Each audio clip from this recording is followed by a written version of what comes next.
स्वयं की शिक्षा। गौतम बुद्ध जी की कहानी। बुद्ध के पास उनका एक शिष्य आया और बौखलाया स्वयं में बोला, जमींदार राम सिंह ने मेरा अपमान किया, आप सभी चलो उनको सबक सिखाते।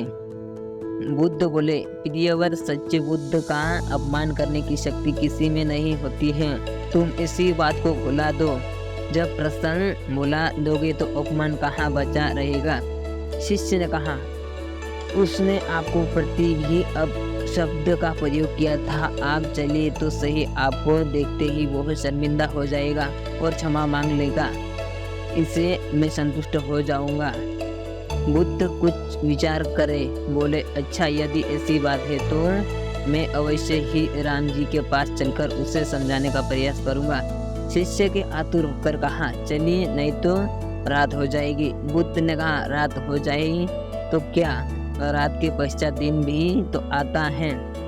यदि तुम वहां चलना आवश्यक ही समझते हो तो मुझे कल याद दिलाना, कल चलेंगे। दूसरे दिन बात आई गई। शिष्य अपने काम में लग गया और बुद्ध अपने साधन में लीन हो गए। दोपहर होने पर बुद्ध ने शिष्य से पूछा, आज राम जी के पास चलना है। शिष्य ने कहा, नहीं, मैंने जब घटना पर फिर से विचार किया तो मुझे इस बात का आभास हुआ कि भूल मेरी थी, अब राम जी के पास चलने की कोई जरूरत नहीं।